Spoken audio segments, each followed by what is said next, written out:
शतम देवम तारामि गुरुदेव। बोलो गुरु भगवान की जय। ओम गजाननं भूतगणाधिसेवितं कपितजम्बो फलचारुभक्षणं उमासुतं शोकविनाशकारिकं नमामि विघ्नेश्वर पादपङ्कजं। बोल गणपति गजानन भगवान की जय। ओम जयंती मंगला काली भद्रकाली कपालिनी दुर्गा क्षमा शिवा धात्री स्वाहा स्वधा नमस्ते। बोलो मैया की जय। ओम कर्पूर गौरम करुणावतारम संसारिसारम भुजगेन्द्रहारम सदा वसंतं हृदयारविन्दे भवं भवानी सहतं नमामि। ओम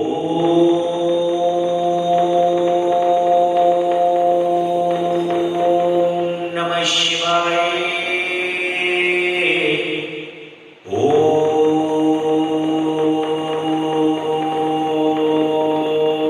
नमः शिवाय। ओम नमः शिवाय।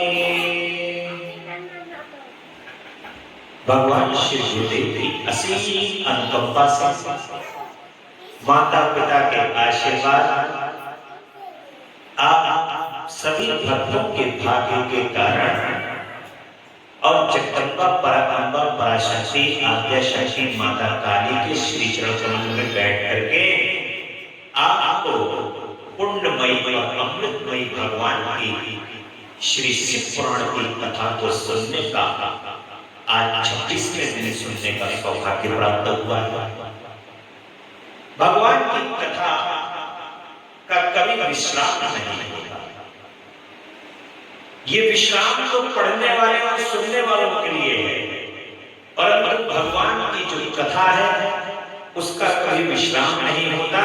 और अगर सच मानो तो आप भी उसी कथा का एक भाग है।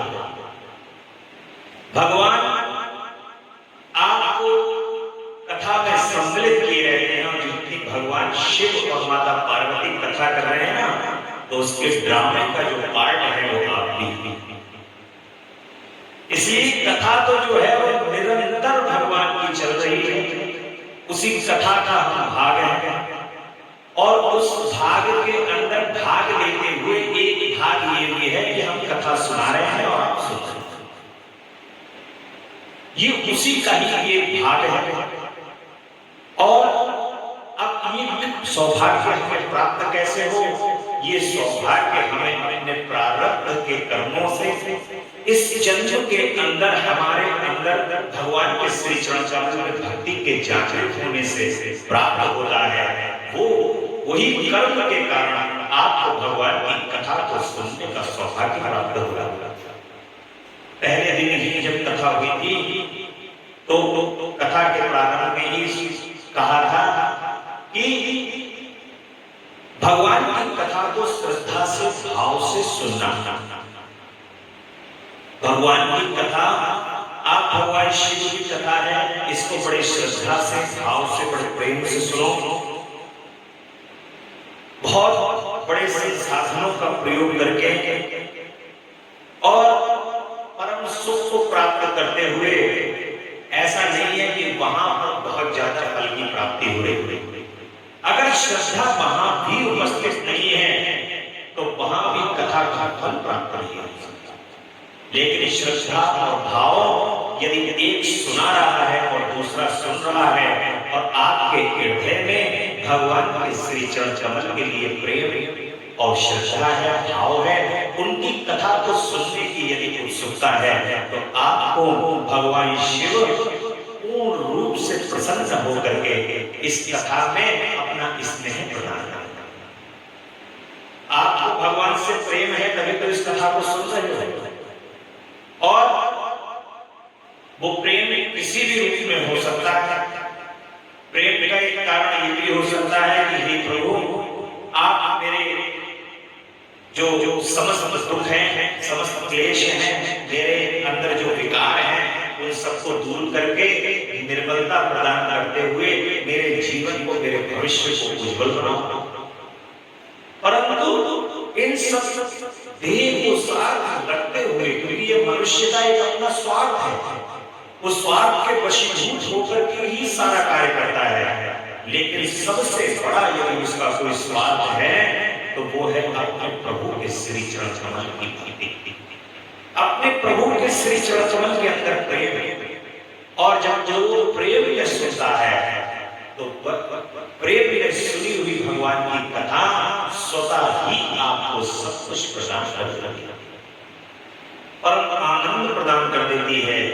और भोलेनाथ, आपने देखा होगा पूर्ण पिछली कथा में कि ऋषि, ज्योतिषी और मुनि लोग आकर के कह रहे हैं कि ये इनकी आयु नहीं है, कभी किसी के भविष्य के बारे में कुछ बता रहे हैं, लेकिन भगवान शिव वहां पर प्रकट होकर के सारे ही जितने जो भविष्य हैं उसको बदल करके, अपने से लगा करके, अपना गढ़ बना करके और अपना मित्र तक बना दे रहे हैं भगवान।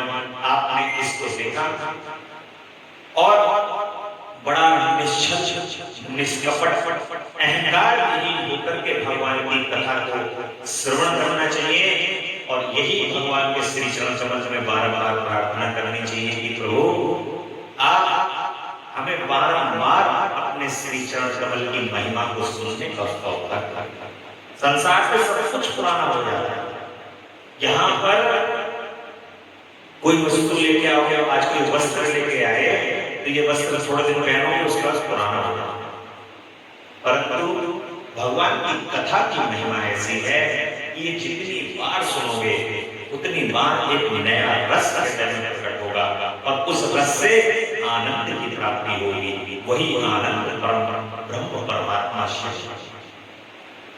बोल भक्तवत्सल भगवान की जय। परम आनंद के साथ भगवान शिव की आपको 12 ज्योतिर्लिंगों के आपने कल दर्शन किए। अब भगवान विष्णु ने भगवान शिव के सहस्त्र नाम से पूजन किया। जैसे भगवान विष्णु का सहस्त्र नाम है, उसी प्रकार से भगवान शिव के सहस्त्र नामों से भगवान विष्णु ने पूजन किया। और यहां पर एक कथा भी, 1008 भगवान ने कमल के पुष्प रखे हुए हैं और एक एक करके भगवान का नाम लेते जा रहे हैं और भगवान विष्णु भगवान शिव पे वो कमल चढ़ाते हैं। जब जब कमल भगवान पर चढ़ा रहे हैं तो भगवान शिव भी बड़े लीलाकारी। देखिए, आप उनको विभूति लगाए हुए, जटा धारण किए हुए, त्रिशूल हाथ में लिए हुए, रुद्राक्ष की माला पहने हुए, ये मत समझ लो कि भगवान शिव आनंद में है। संसार के संपूर्ण आनंद भगवान शिव में है। भगवान शिव की कृपा के बगैर कोई नृत्य नहीं कर सकता, भगवान शिव की कृपा के बगैर कोई संगीत नहीं सीख सकता, भगवान शिव की कृपा के बगैर इस संसार के अंदर पत्ता भी नहीं लगता। तो बगैर उनकी कृपा के इस संसार में कुछ हो नहीं सकता। लेकिन बड़ा लीला करने वाले हैं, बड़ा आनंद लेने वाले हैं। वही आनंद उन्होंने भगवान विष्णु जब पूजा कर रहे हैं तो लिया है। जब भगवान विष्णु 108 कमलों की व्यवस्था करके अपने पास रखे हुए हैं, भगवान के नाम लेते जा रहे हैं और कमल चढ़ाते जा रहे हैं। जब 1008 में 1007 भगवान पूरे कर दिए। अब भगवान विष्णु देखते हैं कि अरे एक कमल तो कम है, अब एक नाम रह गया भगवान का चढ़ाने के लिए, अब क्या क्या क्या। तो भगवान विष्णु को विचार आया कि सब मिलकर एक नाम देते हैं कमल नयन, मेरा एक नाम है कमल नयन। तो भगवान कहते हैं कि अब जो एक रह गया है इसकी पूर्ति के लिए मैं अपने नयन, एक नयन को निकाल करके ही भगवान को चढ़ा दे रहा हूं। तो जैसे ही वो अपना एक नयन निकाल करके भगवान को चढ़ाते हुए भगवान शिव तुरंत वहीं प्रकट हो गए और उन्होंने कहा कि हे विष्णु, आप मेरे ही स्वरूप हैं और आपकी ये भक्ति देख करके मैं बड़ा प्रसन्न हूं और ये मेरी ही लीला है जिसके कारण एक कमल कम किया आपकी भक्ति। भगवान भक्ति की परीक्षा भी चले कि कोई वस्तु अगर कम हो गई या कुछ अभाव हो गया तो आपकी भक्ति की वो परीक्षा है। तो उसी में भगवान शिव बहुत प्रसन्न हुए, परम आनंद रहा भगवान विष्णु और भगवान शिव के इस प्रसंग में। वही सहस्त्र नाम भगवान विष्णु ने भगवान शिव को दिए हैं। श्रूयतां ऋषि श्रेष्ठा ये दुष्टो महेश्वरा तदहं कथयामः शैवं नाम सहस्रकम्। जिससे महेश्वर संतुष्ट होते हैं वह शिव सहस्त्र नाम स्तोत्र आज तुमको सुना। ये भगवान के जो आपके सहस्त्र नाम हैं, ये सहस्त्र नाम आप भगवान का कोटि कोटि प्रणाम करते हुए भगवान शिव से प्रार्थना करते हैं कि हे प्रभु, हमें कल कथा का विश्राम होगा, परसों बृहस्पतिवार वाले दिन सुबह अपने यज्ञ के रूप में आपको यज्ञ का स्वरूप है, इन सहस्त्र नामों से अपनी पूजा को स्वीकार करने का हमें सौभाग्य प्रदान करना। ऐसा कोटि कोटि भगवान के श्री चरणों में प्रणाम करते हुए, ये सहस्त्र नाम को प्रणाम करते हुए भगवान के श्री चरणों में प्रार्थना करते हुए ऐसी वंदना है, प्रार्थना है भगवान की। और ये सहस्त्र नाम से भगवान को आप अर्पण करते रहे और बृहस्पतिवार वाले दिन भगवान का पूजन करें बड़े आनंद से, प्रेम से। बोलो भगवत्सल भगवान की जय। अब भगवान शिव को जो संतुष्ट करने वाले व्रत हैं, उन व्रत में यूं तो भगवान का सोमवार बहुत प्रिय है, सोम, और परंतु यदि भगवान शिव को सबसे ज्यादा यदि प्रिय है तो वो है शिवरात्रि। वर्ष में आने वाली एक बार महाशिवरात्रि और महा में आने वाली एक बार शिवरात्रि भगवान को अत्यंत प्रिय। प्रदोष का व्रत भगवान शिव प्रदोष के व्रत को सहजता से स्वीकार करता और शिवरात्रि का जो व्रत है भगवान का, वो परम आनंदमय, सभी मनोरथों को पूर्ण करने वाला और इस संसार से मुक्त करते हुए भगवान शिव के लोक में पहुंचाने वाला। इस पर कथा भी है, परम आनंद को देने वाली। एक भील है, शिकारी है, जो जंगल में बैठा हुआ शिकार को देखता है और आपने देखा होगा कोई अनजाने में भी कोई कार्य कर देता है, भगवान शिव उससे स्वतः ही प्रसन्न। तो उसने एक मृगी, वो मृगी बहुत दिन बड़ा थका हुआ है, बड़ा इंतजार कर रहा है शिकार का, पर वो शिकार जो है कोई आ नहीं रहा है। जब शिकार आए और गरीब जब शिकार आए, शिकार को मारे, उसको बेचे, उसके बाद उससे कुछ अर्जन हो, भोजन की व्यवस्था हो। एक मृगी है जो अपने घर से चल करके आ रही है और वो जैसे ही रास्ते में आती है, जो भीड़ है उसके ऊपर तीर ताने लगा और मृगी बड़ी उत्सुकता से बड़े ऐसे करुणा में भरे हुए नेत्रों से भीड़ की ओर देखती है और कहती है कि रुको रुको, तुम मुझे जो मारने चाह रहे हो ना, तुम मुझे मारना, कोई बात नहीं, लेकिन मैं अपने घर पे एक मर्द को और दो अपने बच्चों को और अपनी एक उसकी बहन थी उसको छोड़ करके आए।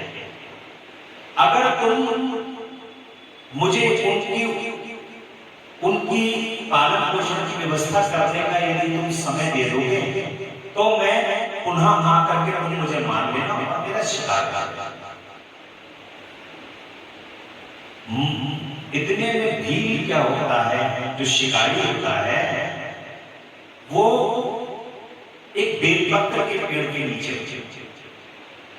और बेलपत्र का पेड़ भी ऐसा होता है जहां पर भगवान शिव नीचे विराजमान। रात्रि का है शिवरात्रि, शिवरात्रि पर प्राय अंधेरा ही होता है, चारों प्रतिज्ञा खींची, जैसे ही उसने प्रतिज्ञा खींची वैसे ही एकदम उसके जो जल का पीछे जो भरा हुआ रखा हुआ था वो जल का निकल करके भगवान शिव को जल कुछ पर्ण बेलपत्री के निकल करके शिवलिंग पर चढ़ गया। भगवान शिव की एक प्रहर की पूजा वहां पर संपन्न हुई। उसके मन में जब एक प्रहर की पूजा संपन्न हुई तो कुछ मन उसका उदार हो गया। देखो, भगवान का जब पूजन करोगे, भगवान की शरणागत में जाओगे तो स्वाभाविक ही आपका मन उदार होगा, और नहीं अगर उदार हो रहा है तो फिर सब ड्रामा अपने आप स्वतः ही उदार होगा। और भगवान के पास जाकर के उनकी शरणागत में जैसे ही पहले प्रहर की पूजा ग्रहण हुई वैसे ही उसके मन में विचार अच्छा उसको जाने जाने। वो मृगी से कहता है कि चलो जाओ, तुम व्यवस्था कराओ, और कहती है कि ये मुझे सौगंध है कि मैं लौट करके जरूर। अब लौट करके जब जाती है तो वो अपना सब व्यथा जितनी भी है अपने पति को, बच्चों को, अपनी बहन को, सबको बताती है। तो अब वहां पर वो उसका ये है कि मैं व्यवस्था कराऊं। अब उसका पति कहता है कि नहीं तुम मत जाओ, मैं जाता हूं, इसका शिकार जो है वो मैं हो जाऊंगा। और अब उनकी व्यवस्था, बच्चों की व्यवस्था करके पहले तो उनके आपस में पहले ये विवाद होता है कि मैं जाऊंगा कि मैं जाऊंगा। तो फिर मृग तैयार होता है और मृग और मृगी अपने बच्चों को नहीं, मृग अपने बच्चों को छोड़ करके और मृगी को छोड़ करके शिकारी के पास आता है। अब ये भील होता है, शिकारी होता है, ये दूर से देखता है कि मृग आ रहा है, फिर से तीर के अंदर अपने प्रतिज्ञा को चढ़ाता है, और जब अपने प्रतिज्ञा को चढ़ाता है तो इसके प्रतिज्ञा के चढ़ाने से वो जल फिर से शिवलिंग के ऊपर गिरता है और बेलपत्री के कुछ पत्र और टूट करके शिवलिंग पर चढ़ दूसरे प्रहर की पूजा संपन्न होती है भगवान की शिवरात्रि की। उसका हृदय में थोड़ी सी करुणा और आ जाती है। अब मृग कहता है कि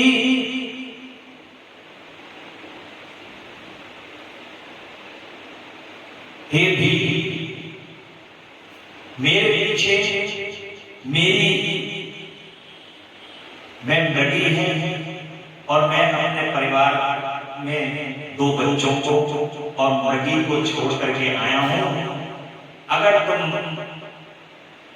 मेरे बच्चों को और मृगी को, इन दोनों को खाने पीने की व्यवस्था हो जाए, हम कहीं उनको छोड़ करके आए, तो उसके बाद यदि तुम हमारा शिकार करो, मेरा और मृगी का शिकार कर लेना, तो भील कहता है कि चलो ठीक है, अभी तुम जाओ और व्यवस्था करके आओ, जब तुम आना तो उसके बाद फिर मैं तुम्हें ये मौका दूंगा। अब वो घर पर जाता है, जब मृग और उसके बच्चे, वो ये कहते हैं कि अब हम इन बच्चों को कहाँ छोड़ेंगे, एक काम करो, हम पूरा परिवार सहित हम लोग मृग उस भील के पास ही चले, उस शिकारी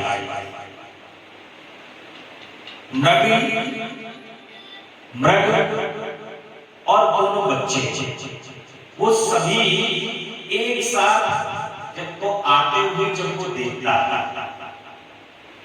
तो फिर से तीर की प्रतीक्षा चाहता है, और तीर की प्रतीक्षा चाहने से एक प्रहर की पूजा और होती है, वो जल फिर चढ़ता है, फिर बेलपत्री चढ़ती है, तो तीसरे प्रहर का, जब तीसरे प्रहर का पूजन होता है तो उसके मन में और उदारता आती है, भगवान शिव की भक्ति, अंदर से भक्ति उत्पन्न होने लगती है। इस प्रकार से जब सबको वहां पर वो खड़ा हुआ देखता है, तब वो कहता है कि मेरा अपना शिकार का कार्य है, मैं शिकारी हूं, तुम लोगों को मार करके मेरे जो भोजन की उदर की पूर्ति होगी और उसी से ही मेरा कार्य होगा। परंतु ये कथा जो है, जो मैं आपको सुना रहा हूं, वो थोड़ी सी भगवान शिव के शिव पुराण से थोड़ी सी अलग है। और जब कहता है कि मेरे उदर की पूर्ति तुम्हारे शिकार करने से ही होगी, लेकिन मैं ये जो 2 तुम्हारे बालक हैं, मैं इनको नहीं मानता, इनको तुम कहीं रहने की व्यवस्था करो।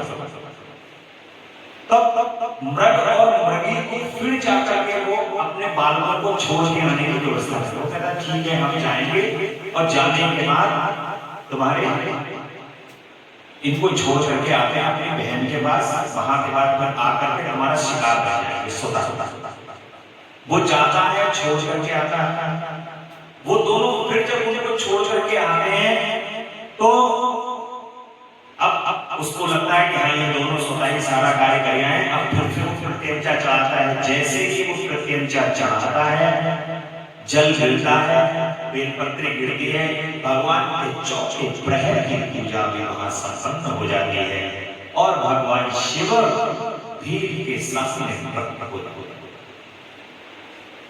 भगवान शिव को भील कहते हैं, हे भील, मैं तुम्हारी भक्ति से प्रसन्न हूं, जो अनजाने में भी भक्ति की है, उस भक्ति से भगवान शिव उस वृक्ष के नीचे प्रकट हो जाते हैं। बेलपत्र के वृक्ष के नीचे, बेलपत्री तो भगवान को वैसे ही अत्यंत प्रिय है। और जो तुम्हारी उदारता है, भगवान कह रहे हैं जो तुमने उदारता दिखाई है, मैं उस उदारता से तो और भी प्रसन्न हूं। और भगवान ने प्रसन्न होकर के वहां पर भील को नाना प्रकार के वरदान प्रदान करते हुए, सुख संपन्नता से भरते हुए उन भगवान वहीं उस बेलपत्री के वृक्ष के नीचे स्थापित हुए। और इस प्रकार को ये भगवान की महाशिवरात्रि यानी कि शिवरात्रि के व्रत की महिमा, ऐसा कहा जाता है कि जो एक रात्रि शिवरात्रि भगवान का व्रत रखे, जो एक रात्रि जग लेता, चारों प्रहर का पूजन कर लेता, उसको भोग मोक्ष सब कुछ भगवान शिव प्रदान कर देते हैं। और जहां जहां पर रात्रि लिखा है, यानी कि जन्माष्टमी रात्रि का पर्व, नवरात्रि रात्रि, शिवरात्रि रात्रि, ये जागरण होता है। इनमें मनुष्य को सोना नहीं चाहिए, जागरण करना चाहिए। और जो मनुष्य इन भगवान के जो त्योहार हैं इन पर जग करके पूजन करता है रात में, और दीपावली में भी रात में सोना नहीं चाहिए। उस दिन माता लक्ष्मी का आगमन होता है और भगवान श्री कृष्ण का जन्म जन्माष्टमी पर होता है। शिवरात्रि पर भगवान शिव की चारों पहर पूजा करनी चाहिए। नवरात्रि में जगदम्बा की रात भर, नवमी वाले दिन पूरी रात जागना चाहिए। और यही जो भगवान के जो व्रत हैं, इन व्रतों को करते हुए परम आनंद के साथ मनुष्य अपना संपूर्ण कल्याण कर लेता है। और शिवरात्रि के व्रत को भगवान शिव ने बताया है कि ये मुझे बड़ा प्रिय व्रत है। जो भक्त जाने और अनजाने में, यदि कोई व्यक्ति शिवरात्रि वाले दिन भूल से भी यदि भूखा रह जाए तो भगवान शिव उसके व्रत को भूल से भी स्वीकार करता है। अब कोई जानबूझ के रह लेगा तो कोई बात ही नहीं है, भगवान कह रहे कर ही रहा है मेरे लिए। लेकिन अनजाने में भी अगर कोई भूखा है तो इतने सरल देव हैं कि उसके अनजाने में भूखे रहे हुए व्रत को भी भगवान स्वीकार करता है। जैसे उस जीव के अनजाने में किए हुए पूजन को भी भगवान शिव ने स्वीकार कर लिया है। अब आप मुझे बताओ कि ऐसे देव महादेव हैं जो अनजाने में भी भक्तों की पूजा को स्वीकार कर ले रहे हैं और उन्हें कह रहे हैं कि मुझे तेरा कल्याण करना है तो करना है। ऐसा मन में जो भगवान ने स्वीकार कर लिया है, तो ऐसे महादेव का पूजन कौन व्यक्ति नहीं करेगा? उनके पूजन से कौन विरत रहेगा? कौन ऐसा है जो उनसे अलग रहेगा? तो इसलिए महादेव सभी को स्वीकार करता है।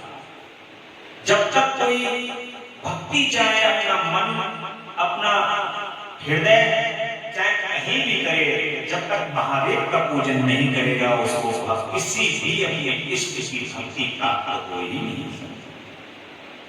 क्योंकि महादेव ही ऐसे देव हैं जो आपको उन देव के निकट ले जाएगा, उन देव के निकट पहुंचाते हैं। और महादेव का जो पूजन नहीं करता, उनके लिए श्रद्धा नहीं रखता, उनके लिए भाव नहीं रखता, वो किसी भी देव के निकट पहुंच ही नहीं।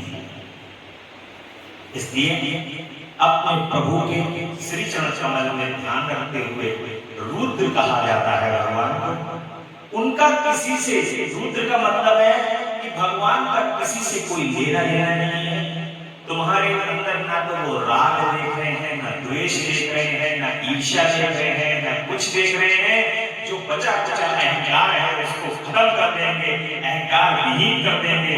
उसके बाद तुम्हें जहां जाओगे वहां पर तुम, जब तुम अहंकार विहीन होगे तो तुम्हें सभी देवता, सभी देवियां स्वीकार करेंगे। इसलिए भगवान शिव के रास्ते से होकर के जाओगे तो वो तुम्हारे लिए विहीन कर देंगे, शून्य, और शून्य करके जब तुम्हें पहुंचाएंगे तो तुम जिसकी भी भक्ति करोगे बड़ी सरलता से प्राप्त होंगे तुम्हें। इसलिए रास्ता यही है, ऐसा भगवान शिव के ही स्वरूप, चाहे किसी का भी भक्ति करो, चाहे कहीं भी रहो, ऐसा भगवान शिव का ही स्वरूप। लेकिन आपको भगवान शिव का आश्रय करके अगर आगे बढ़ोगे तो अपने इष्ट को बड़ी सरलता से प्राप्त करोगे। इसलिए भगवान शिव की जो ये परम आनंदमयी शिवरात्रि का व्रत है, तो पहले तो हर महा व्यक्ति को रखना चाहिए, और हर महा यदि व्यक्ति में रख पाए तो कहा जाता है कि वर्ष में एक बार आने वाली महाशिवरात्रि का व्रत अवश्य रखना चाहिए। आप एक केवल शिवरात्रि का व्रत साल में रखने से भगवान उसको 12 शिवरात्रियों का फल प्रदान करते हैं। ऐसा भगवान शिव ने स्वयं कहा कि केवल एक महाशिवरात्रि का व्रत रखने से 12 शिवरात्रियों का फल प्रदान कर देता है, मुक्ति प्रदान कर देता है। और अपने श्री चरण कमल की भक्ति प्रदान कर देते हैं। ऐसी सरलता उनकी भक्ति करने की है। भगवान शिव, विष्णु जी, रुद्र और ब्रह्मा जी, इनका जो स्वरूप है एक ही स्वरूप है। ये स्वरूप तीनों स्वरूप अलग अलग नहीं है। किसी को भी अपने मन के अंदर कभी ये भेद नहीं रखना चाहिए कि विष्णु जी अलग है, ब्रह्मा जी अलग है, भगवान शंकर अलग है। जो प्रकट ही एक में से हुए हैं फिर वो अलग अलग हो कैसे सकते? कहानी सबकी एक ही है, सभी एक जगह से आए हैं। भगवान महादेव हैं, सबके जन्मदाता महादेव से ही सब प्रकट हुए हैं, इसलिए कोई भिन्न नहीं है, सब एक ही है। प्राय लोग गलती करते हैं कि मैं विष्णु जी का पूजन करता हूँ इसलिए मैं भगवान शंकर के पास नहीं जाऊंगा, कि मैं शंकर जी का पूजन करता हूँ तो विष्णु जी के पास नहीं जाऊंगा। ऐसी गलती जीवन के अंदर कदापि नहीं करनी चाहिए। ये गलती करते ही भक्ति कम हो जाती है। जो व्यक्ति ये गलती करता है उसी की भक्ति क्षीण हो जाती है। भक्ति की क्षीणता का कारण है आपके मन में कोई तर्क वितर्क नहीं होना चाहिए। भक्त के मन में कोई तर्क नहीं होना चाहिए, केवल अपने इष्ट होना चाहिए। जिन इष्ट का आप पूजन करते हैं, वंदन करते हैं, केवल उनके चरण कमल केवल आपके मन में होने चाहिए। तो सभी आपके जितना आप सोच रहे हो वो विकार हो। हमारा काम है संसार के अंदर नाना प्रकार के विकार उत्पन्न करे जा रहे हैं और हम ही उन विकारों के अंदर यदि फंस जाएंगे तो भक्ति हमारी क्षीण हो जाएगी। उस भक्ति को क्षीण करने के लिए ही तो ये विकार उत्पन्न किए जा रहे हैं। जब ये हम उसमें बाद में विवाद में विकार में पड़ जाएंगे तो हम बेकार हो जाएंगे, क्योंकि अब आपका वास्ता वहां से नहीं रहा, अब आपका वास्ता वहां से खत्म। अब तो आप विकारों में आ गए, विकार में गिर गए और जो जीवाणु में बैक्टीरिया में गिर गया तो बैक्टीरिया तो अटैक करेंगे ही करेंगे। कवच उसके ऊपर जो कवच का कार्य करता है वो भगवान की भक्ति करती है। भक्ति इतनी दृढ़ होनी चाहिए, इतनी निश्चय होनी चाहिए कि उस कवच से इसी प्रकार के नाना प्रकार के जो विकार हैं आपके ऊपर उसका कोई असर नहीं होगा।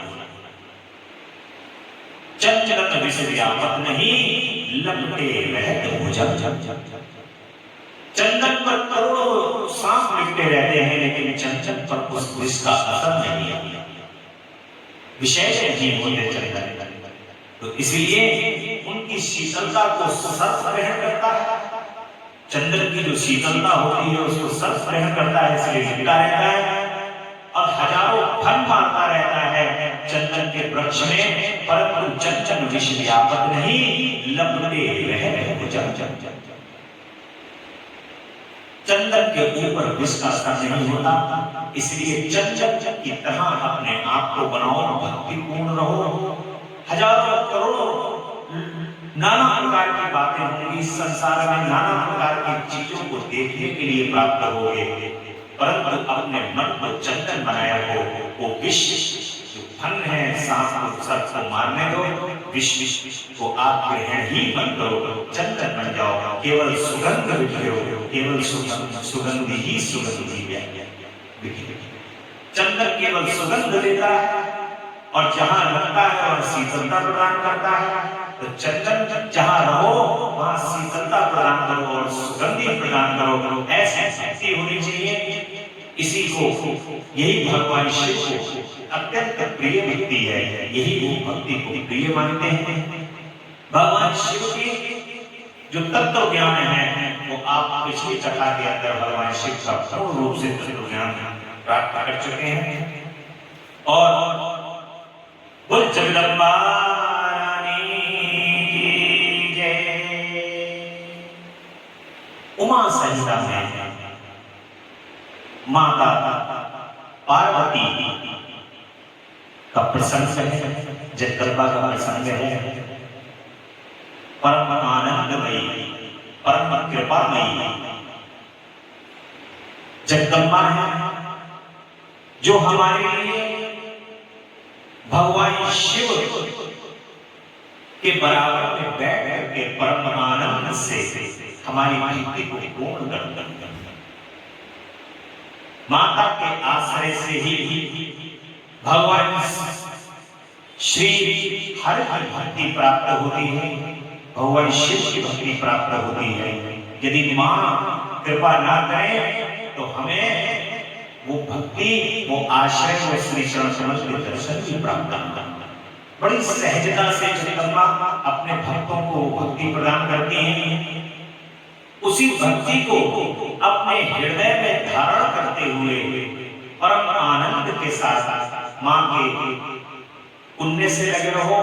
क्योंकि जगदम्बा, मेरे परम पूज्य पिताजी अक्सर ये कहा करते थे कि भगवान शिव के बराबर में जगदम्बा विराजमान है, इनके कुन्ना पकड़ के रहोगे तो ये बाबा के दर्शन देगा। मां का कुन्ना पकड़े हो और मां का कुन्ना जब पकड़े रहोगे तो बाबा के दर्शन भी होंगे, मां का आनंद भी प्राप्त होगा। मां तो बड़ी सहजता से, लेकिन बड़े श्रद्धा से और भाव से, प्रेम से मां की जब निकटता आपको प्राप्त हो जाती है तो आपको प्रतिदिन भगवान शिव के दर्शन प्राप्त होते हैं। जब आपको माता की सानिध्यता प्राप्त होती है, जब जगदम्बा की सानिध्यता प्राप्त हो जाती है, देखो भगवान शिव के क्या है, 5 लाख मंत्रों का जाप किया आपने, प्रणव अक्षर है, तो एक बार भगवान शिव आपके सामने प्रकट हो गए और दर्शन दे करके भगवान हमारे ध्यान में।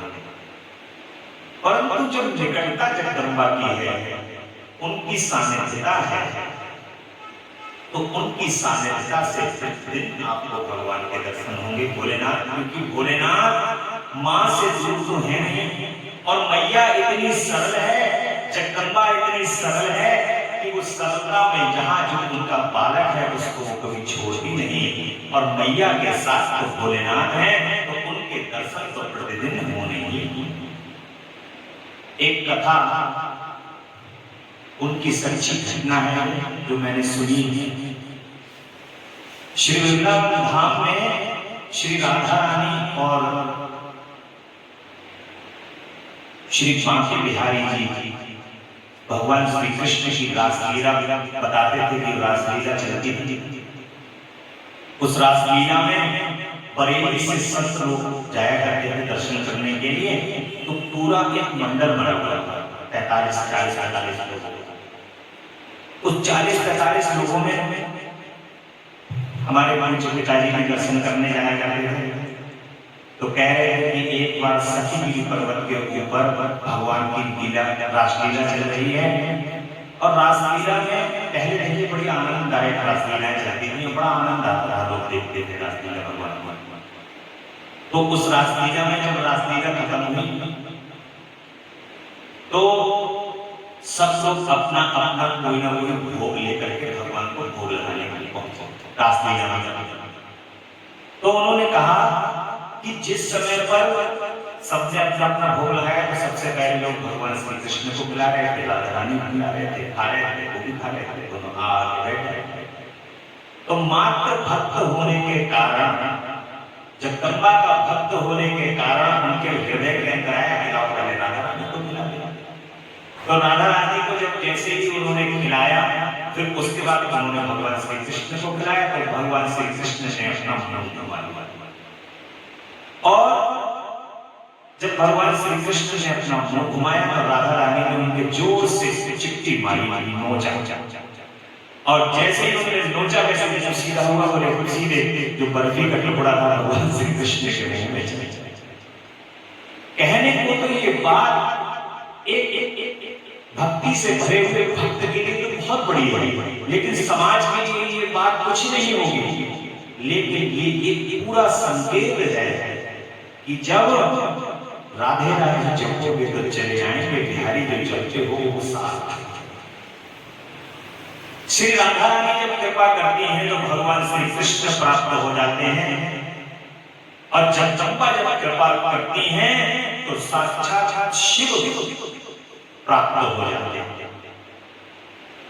भगवान शिव जगदम्बा की कृपा से बड़े आनंद से, बड़ी सार्थकता से आप भक्ति को ग्रहण करते हैं। और जगदम्बा की भक्ति से रहित होकर के भगवान की पूजा करता है, भगवान शिव की पूजा करता है, वो फिर करोड़ों वर्षों तक तपस्या करता रहता है। उसके घोर तप के बाद भी भगवान शिव उसको दर्शन नहीं प्रदान करते। लेकिन माँ की सानिध्यता प्राप्त होने के बाद माँ का पूजन करो, भगवान शिव का पूजन करो, भगवान शिव पर प्रसन्न होकर के बड़े छोटे से काल में ही आपको प्रसन्नता प्रदान करता है।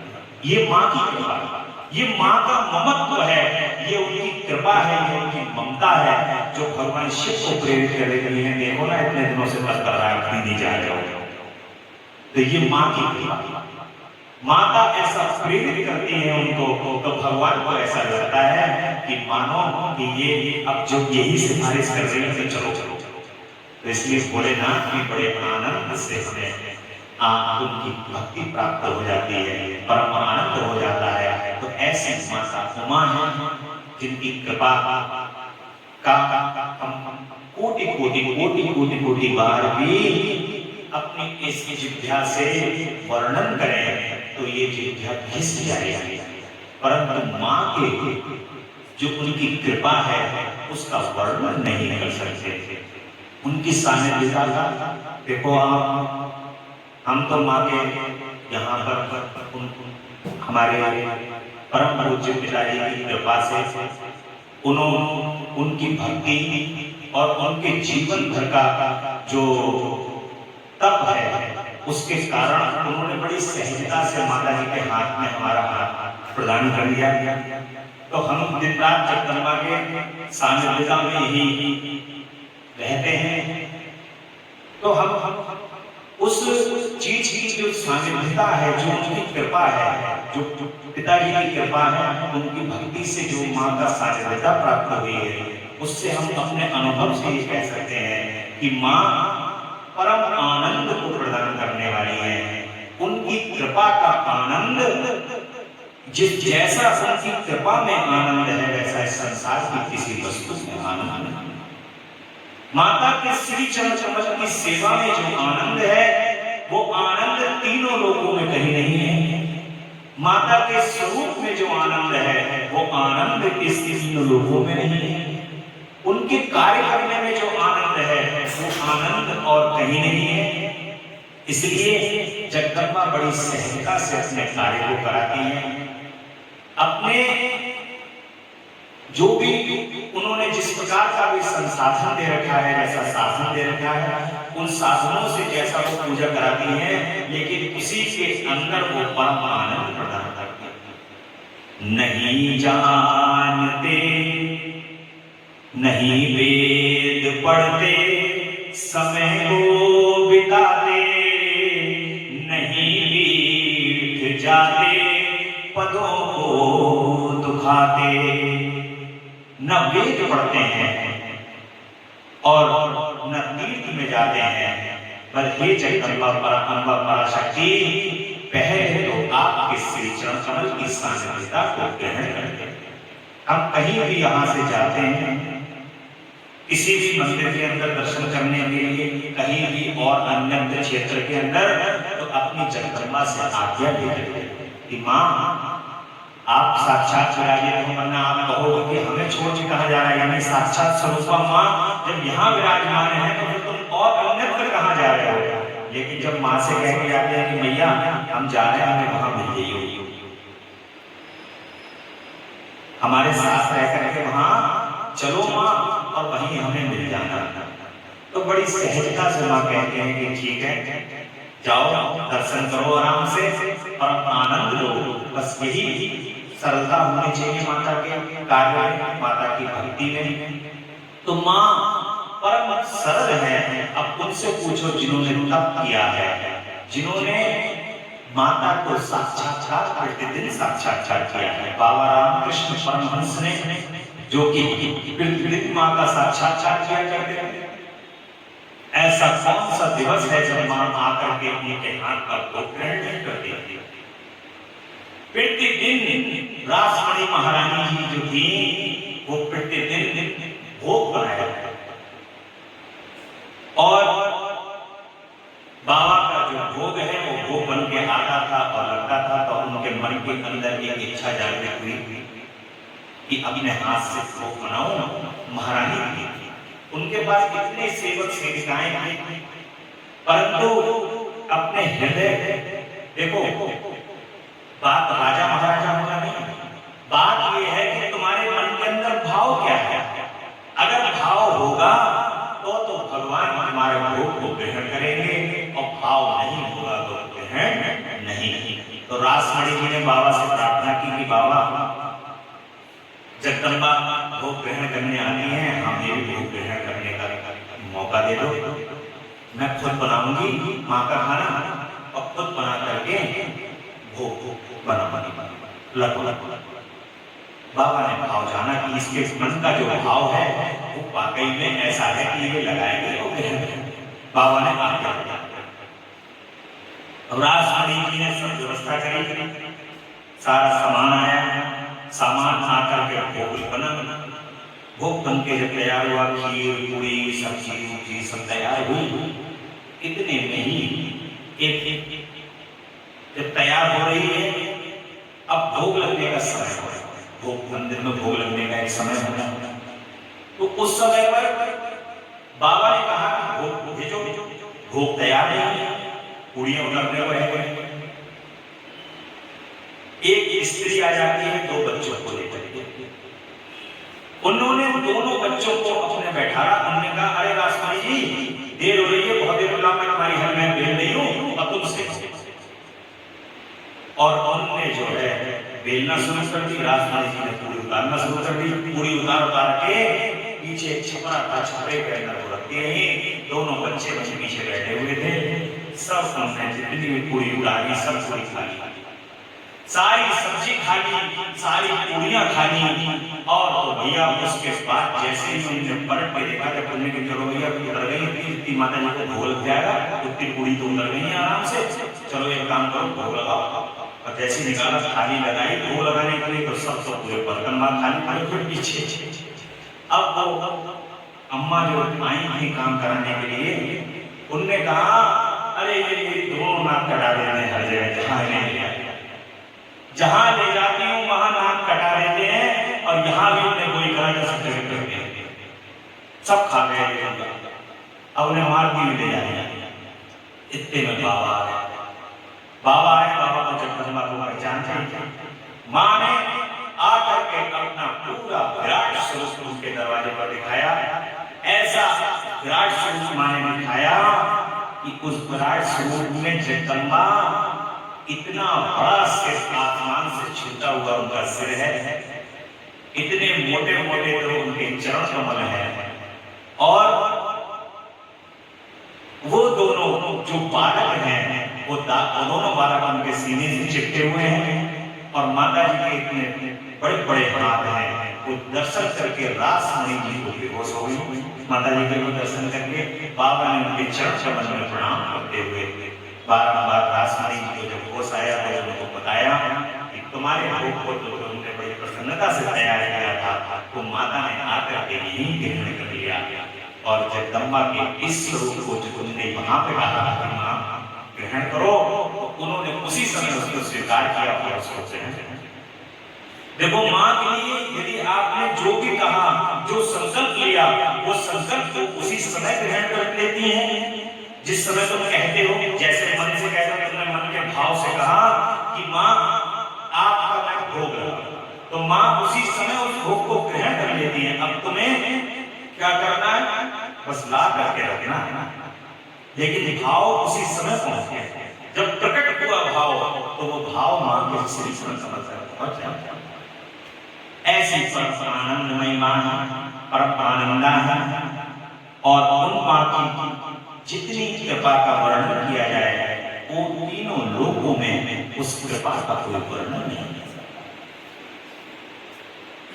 अब यहाँ पर नाना प्रकार के पाप कर्म आते हैं, जिस पाप कर्म में मनुष्य नरक में गिराने वाले पाप, और उनका वर्णन बहुत संक्षेप में मैं करना चाहूंगा। वो हर व्यक्ति को पता होता है कि पाप क्या है और नहीं। इस संसार के अंदर कोई भी, देखिए, आपके मन से बढ़कर के इस संसार के अंदर और कोई नहीं जानता। सबसे बड़ा विद्वान कौन है? ये मन है। ये मन समझता है। अगर कोई भी अशुभ होता है तो आपका मन जान लेता है कि अशुभ है। कोई भी बात शुभ होती है तो ये मन समझता है। जिनका मन भगवान के श्री चरण कमल की भक्ति में लगा हुआ होता है, उनके मन के अंदर तुरंत उनको आभास होता है कि हाँ, ये सही है और ये गलत।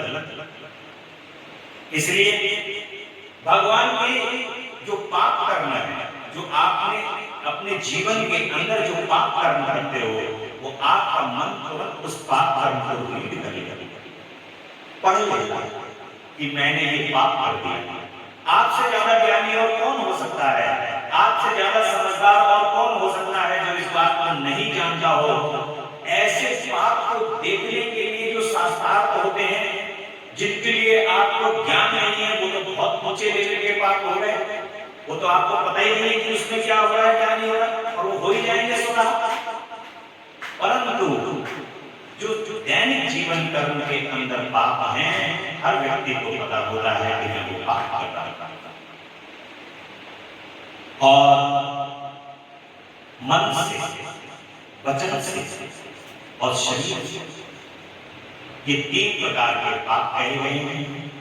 यानी कि मन के अंदर अगर हमने गलत बात सोची तो वो पाप। और ये मन ही है, ये ऐसी इंद्रिय है जो आपको पाप की ओर अग्रसरित करती है।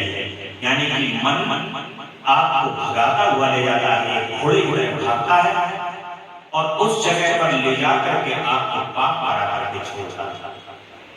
इसको जो वश में कर लेता है, इसको इंद्रिय, ऐसी इंद्रिय है जिसको व्यक्ति वश में कर लेता है, तो सभी पाप कर्म से वो छूट सकता है।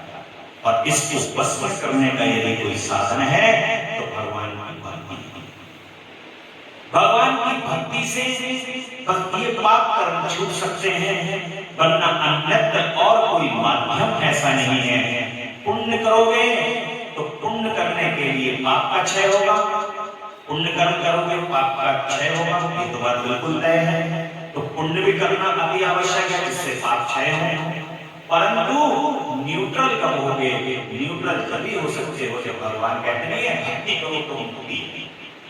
भक्ति में मुक्ति इसलिए कही गई है क्योंकि अपने श्री चरण कमल, अपने इष्ट के श्री चरण कमल की जब तुम भक्ति करोगे तब तुम उस समय पर क्या करोगे?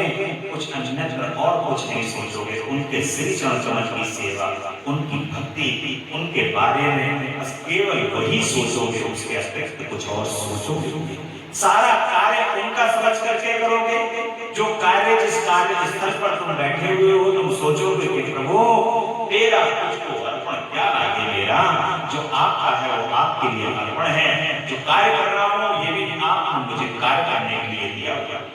अगर आप ये मुझे करने को नहीं देंगे तो खाली बैठे हो, कुछ नहीं कर रहा होगा। इसलिए जो आपने दिया है इसको बड़ी सहजता से, बड़े भाव से आपको समर्पण करते हुए ये मैं आपको सौंप रहा हूं। आप इसका जो चाहो वो करो। जब आपने कह दिया कि प्रभु ये आपका है, मेरा कुछ नहीं है, समर्पण कर दिया, तो समर्पण का नाम ही भक्ति है। जब समर्पण हो गया तो फिर उसका कोई पाप है नहीं। और इसलिए अपने मन के अंदर ज्यादा से ज्यादा भगवान के नाम का स्मरण बताया गया है। भगवान के नाम का स्मरण इसलिए बताया गया है कि नाम लेते रहोगे, लेते रहोगे, लेते रहोगे, लेते रहोगे, लेते रहोगे, तो क्या करते हो? जब कोई मधनी से मथते हो ना दही को, तो उसके ऊपर जो घी आता है तो उसमें मथते मथते मथते मथते समय टाइम लिमिट होती है। उस टाइम लिमिट के बाद वो मक्खन बराबर आता है। ऐसे ही जब भगवान के नाम को लेते हो, भगवान का नाम लेता रहता हूँ, लेकिन पता नहीं परिवर्तित नहीं हो रहा होगा, हो वैसे ही रहूंगा जैसा ये तो तुम सोचो ही मत। जब तुम उनके नाम का स्मरण करते रहोगे, स्मरण करते रहोगे, स्मरण चलता रहेगा, चलता रहेगा, चलता रहेगा, तो मंथन पूरा होगा। जब वो मंथन पूरा होगा तो उस मंथन के बाद ये निश्चित है कि आपके मन स्थिर हो, उसको स्थिरता प्रदान हो जाएगी और तुम ना तो पाप करोगे और ना पुण्य करोगे। उस समय पर तुम स्थिर हो जाओगे भगवान। बस वही मुक्ति है, उसी को मुक्ति का। पाप कर्म से सदा ही दूर हो जाओगे। जब तुम्हें लगेगा कि ये पाप कर्म से कर्मों से मैं दूर हूं, तो फिर तुम्हें ये लगेगा ही नहीं कि अब मेरे ऊपर कोई भार है, अपने आप को हल्का महसूस करोगे। ये भगवान के नाम की महिमा है। इसलिए उनका नाम, उनका आश्रय, उनके पूजन, उनकी भक्ति, ये साधन बताए गए हैं संसार के अंदर कि इन साधनों का प्रयोग करो, उनकी श्री चरण कमल की तरफ बढ़ो, तो तुम्हारे जो विकार हैं, जो तुम्हारे पाप हैं, वो धीरे धीरे धीरे धीरे करोगे नहीं तो ये खत्म होंगे। पीछे वाले करोगे नहीं तभी तो खत्म होंगे, तो जब करोगे नहीं तो पीछे वाले स्वतः ही नाम लेने से खत्म हो रहे हैं। और जितने पाप कर्मों से दूर रहोगे, वो केवल और केवल साधन जो है वो भगवान की सानिध्यता ही है। यहाँ पर 3 घंटा या 2 घंटा बैठ के भगवान के आपने नाम को सुना, भगवान के उस नाम को सुनने से जो ये 3 घंटा कहीं और बैठ करके पाप कमाते तो वो पाप से वंचित हो गए। कम से कम सोचो 24 घंटे के अंदर 2 घंटे ऐसे निकले कि जिसके अंदर हमने केवल भगवान के नाम स्मरण किया, उनको सोचा, उनको विचार किया, और 2 घंटे जो हम संसार में लगाते पाप करते उससे बच गए। तो ये क्या हुआ, ये आपके जीवन के अंदर बहुत बड़ी पूंजी एकत्रित हो गई। ये पूंजी के एकत्रित होने का कार्य कब आएगा, जब आप अपने जीवन के ऐसे मोड़ पर पड़ाव पर खड़े होंगे जहां पर इसकी आवश्यकता है। पुण्य कर्म जागृत होते हैं। आप एक जन्म कुंडली है और एक कर्म कुंडली। जन्म कुंडली के अंदर लिखा हुआ है राजयोग, गज के स्त्री योग है, राजयोग है, बृहस्पति प्रबल है, शुक्र बहुत प्रबल है, चंद्रमा बहुत अच्छा पड़ा हुआ है, सभी ग्रह जो है वो बड़ी चतुर्युग योग बनाए हुए हैं, 9 योग बनाए हुए हैं, सब बहुत बढ़िया चल रहे हैं। इनको तो राज होना चाहिए, परंतु फल उसका प्राप्त नहीं हो रहा है। वो फल क्यों नहीं प्राप्त हो रहा है? फल उसका थोड़ा सा मिला और थोड़ा सा नहीं मिला, क्योंकि कर्म कुंडली खराब। जब ये कर्म कुंडली चलेगी तभी ये जन्म कुंडली अच्छा चलेगा। एक हाथ से दूसरे हाथ की जो ताली भगवान शंकर के आगे बजाई जा रही है ना, ये कर्म से जन्म को जोड़ते हुए हे प्रभु, ये कर्म और ये जन्म कुंडली का जो ये कर्म है, इनसे इसको जोड़ दो और अच्छा अच्छा प्रदान करो। इसलिए और भगवान के यहाँ पर वही कर्म जागृत होते हैं। तो जो पाप कर्म व्यक्ति करता है उसके हिसाब से नरक की संज्ञा उसको दी गई है। जब ये प्राणी यहाँ से जाती है तो उसके बाद उसको घोर नरक का सामना भी करना पड़ता है। और पुण्य कर्म करने वाला जो व्यक्ति होता है उसको अच्छे कर्म को करते हुए भगवान की सानिध्यता प्राप्त होती है। और जब भगवान की सानिध्यता प्राप्त होती है तो भगवान से बस केवल एक ही बात बोलो कि हे प्रभु, ना तो स्वर्ग चाहिए ना नरक चाहिए, मुझे तो बस केवल आप चाहिए। जब ये नेत्र बंद हो, जब ये नेत्र बंद होकर के अंदर के नेत्र खोले तो आपके श्री चरण कमल के अंदर हमें सानिध्यता प्राप्त हो। ऐसे भगवान से प्रार्थना करनी चाहिए रात दिन, और यही भगवान से मांगना चाहिए कि प्रभु आपके अतिरिक्त हमें और कुछ नहीं चाहिए, क्योंकि जब आप हो तो सब है। भगवान श्री कृष्ण की और उनकी सेना भी मैंने आपको कहानी बताई, कथा बताई थी कि जहाँ भगवान है वहाँ सब कुछ है। इसलिए नर्तक के भी कई प्रकार बताए गए हैं, और ये नर्तक के प्रकार भगवान के जो भक्त हैं उनको भोगने के लिए प्रार्थना करते हैं। भगवान के जो भक्त हैं वो कोई नरकों का भोग नहीं करते, वो तो केवल और केवल अपने भगवान के श्री चरण कमल का ही भोग करते हैं, उसके अलावा और कोई भोग नहीं। श्री राधा रानी बरसाने वाली कहती हैं कि जो भी आता है मैं उसके पाप नहीं देखती, उसके कोई अकर्म नहीं देखती, उसको मुक्त कर देती हूँ। तो श्री चरण कमल का ध्यान, श्री जी का श्री चरण कमल और अपने इष्ट की सानिध्यता को जब जो लगा रहता है, जो उनके श्री चरण कमल में लगा रहता है, उसको किसी भी प्रकार का पाप कर्म परेशान नहीं होता। अनेक साधन बताए गए हैं, उन साधनों से आप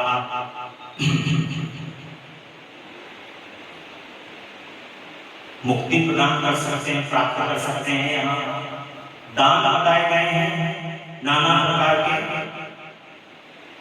जो जिनका यहाँ पर महत्व बताया गया है।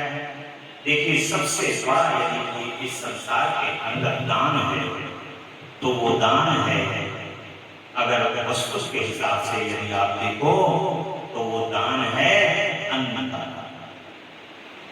अन्नदान, भूमि का दान, स्वर्ण का दान और घोड़े सवारी किसी को कराना और किसी को पादुकाएं प्रदान करना, छाता प्रदान करना, ये सब ऐसे दान करने योग्य वस्तुएं, सैया का दान, तो ये ऐसी जो है जो दूसरे को आराम प्रदान करता है। लेकिन दान ऐसा ही देना चाहिए जब जो व्यक्ति को आवश्यकता हो, आवश्यकता के अनुसार दान प्रदान करना चाहिए कि जिसको जो आवश्यकता हो वो दें।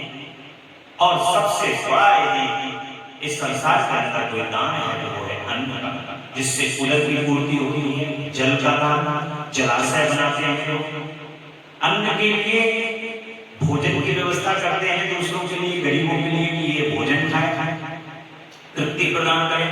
छायादार वृक्ष लगाते हैं जिसके अंदर लोग छाया प्रदान करें, प्राप्त करें, चल रहे हो, मार्ग के अंदर आ रहे हो। टीन शेड लगवाते हैं ताकि धूप पड़े तो उसके अंदर आराम से बैठ जाएं, बरसात से बचे। ये भी सब प्रकार के दान हैं। और मंदिर के अंदर जाकर के भगवान के पास जाकर के भगवान की सेवा करना और वहां पर देखना कि किस प्रकार का कौन सा ऐसा यंत्र है जो वहां कम है जिससे भगवान की सेवा हो सकती है, वो वहां पर यंत्र प्रदान करना, सेवा करना। अगर कुछ नहीं सब कुछ पूर्ण है तो सफाई करके ही आइए। भगवान के कहीं मंदिर में जाओ तो झाड़ू पोछा ही जाओ, इसका ही सौभाग्य अगर मिल गया तो अपने आप को परम धन्य माने। और इसके अतिरिक्त जो सबसे बड़ा दान है वो दान है भगवान की चर्चा। जो ये आपको भक्ति के रूप में चर्चा प्रदान हो रही है, ये भी बहुत बड़ा दान है। भगवान के पुराणों को सुनना और भगवान के पुराणों को सुनाना और दूसरों जो भक्त हैं भगवान के उनके बीच में बैठ करके चर्चा को करना, ये भी भगवान सबसे महान दान है। क्योंकि इसके अंदर सारे संसार, सारी सृष्टि का वातावरण ही भक्त में, भक्ति में है। भगवान का स्वरूप भी हो जाता है। भगवान की भक्ति, जो प्राणी जिस कार्य से इस संसार के अंदर आया है, जो प्राणी इस संसार के अंदर भगवान का नाम लेने के लिए ही आया है, इसीलिए उसका उदय हुआ है, वो उसको बताना, उसके मार्ग के अंदर पहुंचाना, ये सबसे बड़ा कार्य है। तो ये दान भगवान वेदों का, पुराणों का और उसकी व्याख्या का जो दान है, ये भी भगवान का सबसे महत्वपूर्ण दान है। इसके लिए प्रायः लोग जो भगवान की कथा है इसको सुनाने का जो आजकल वाणिज्य प्रयोग कर दिया है, कॉमर्शियल कर दिया है, तो सब महान लोग हैं, संत महात्मा सभी जो सुनाने वाले कथावाचक हैं, उनके चरणों में कोटि कोटि प्रणाम करते हुए सभी बहुत महान है, लेकिन यदि वो धन लेते भी हैं इसको सुनने का तो उसको अन्यथा अच्छे मार्ग में भी स्थापित करते हैं। लेकिन जो लोग जो इसको लेकर के स्वयं पे ही उसका व्यय करते हैं, उन लोगों के श्री चरण कमल पर प्रणाम करते हुए कहूंगा कि यदि वो ऐसा करते हैं तो फिर वो उनको भगवान के कार्य के अंदर ही वो धन लगाना चाहिए। यदि नहीं लगा सकते हैं तो वो धन ना भगवान की चर्चा वैसे ही करें, सब लोगों को सुनाए। जितना भगवत मार्ग के अंदर लोग प्रशस्त होंगे, इससे बड़ा देखिए जो प्राणी आया हुआ है पाप कर्म के अंदर पड़ेगा। यहाँ अगर आपने वो पाप कर्म में पड़ने से पहले उन प्राणियों का उद्धार किया, भगवान की कथा को सुना करके, उनके वर्णन को सुना करके, उनकी महिमा को सुना करके, तो इससे बड़ा और कोई पुण्य इस संसार में है। किसी को पाप मार्ग से हटाना, पुण्य के मार्ग पर प्रशस्त करना, आगे बढ़ाना, इससे बड़ा पुण्य इस संसार के अंदर अन्य और कोई हो नहीं सकता। वो हमारे सनातन धर्म में, सनातन संस्कृति में जो हमारे ऋषियों ने, मुनियों ने, जो हमारी परंपरा है, उस परंपरा के अंतर्गत जो कार्य किया हुआ है, वो कार्य सबसे प्रबल कार्य है। सबसे बड़ा कोटि कोटि धन्यवाद व्यास जी महाराज के श्री चरण कमल के अंदर है कि उन्होंने हमें ऐसी कथाएं प्रदान की हैं जिससे भगवान के श्री चरण कमल अंदर हमारे प्रीति प्रेम तो पाप से बचते हुए भगवान की कथा को श्रवण करो और पुण्य को करने के लिए नाना प्रकार के जो दान बताए गए हैं, वो जलाशय, वृक्षारोपण, सत्य भाषण, तप की महिमा, ये सब कुछ बताया गया है। सत्य बोलो, सत्य का अनुसरण करो, यही हमारे मार्ग है। पुण्य की ओर जाने के यही मार्ग है भगवत प्राप्ति। सत्यम शिवम सुंदरम, शिव ही सत्य है और सत्य ही शिव है। यानी कि सत्य बोलोगे तो सत्य बोलने से भगवान शिव आपके सामने साक्षात्कार होगा। भगवान शिव की पूजा करना केवल बेलपत्र चढ़ाना, जल चढ़ाना, दुग्ध चढ़ाना और तिल चढ़ाना, जौ चढ़ाना ही नहीं है। एक इनकी सेवा सत्य बोलना। सत्य बोलोगे, सत्य का अनुसरण करोगे तो ये भी भगवान शिव की पूजा। इसलिए एक अनुसरण, सत्य का अनुसरण करो। हो सकता है कि सत्य को उस समय पर बोलते हुए थोड़ा सा लोगों को बुरा लगे, लेकिन एक बात हमेशा ध्यान रखना, सत्य कभी हानि नहीं होता। इतना बल होता है उसमें, उससे हानि नहीं होती। लेकिन सत्य का सहारा लेते हुए, सत्य के मार्ग पे चलते हुए भगवान की कृपा को प्राप्त किया जा सकता है। और आजकल जो नाना प्रकार के मार्ग हैं, तो कार्य हैं, उन कार्यों में लोग झूठ का सहारा लेते हैं बोलने में। उस समय पर भगवान के श्री चरण कमल में प्रार्थना करनी चाहिए कि प्रभु जितना हो सके मुझे इस मार्ग से बचाओ, और मैं इस मार्ग से बचा रहा हूँ। आपके चरण कमल का सहारा लेकर के आप ही इस रास्ते से मुझे निकालते रहो। तो रास्ते से निकालते रहोगे तो मैं चलता रहूंगा। तो वही मार्ग प्रशस्त करेंगे। समर्पण सबसे बड़ा सहारा है। उनके चरण में समर्पण कर दो। जब समर्पण कर दोगे तो वही रास्ता भी वही निकालेंगे। बोल भक्त वत्सल भगवान की जय।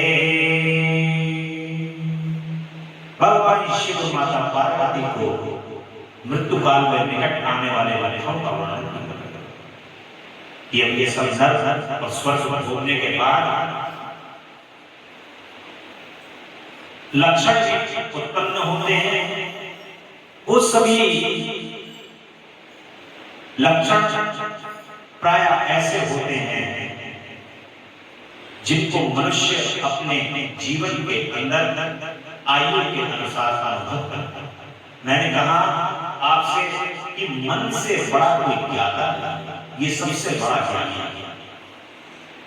ये ज्ञानी ये पहले पता लगाता है कि हाँ कुछ होने वाला है। इसके मन को आभास होता है सब कुछ, और उन्हीं आभासों की संज्ञा भगवान शिव माता पार्वती को बता रहे हैं।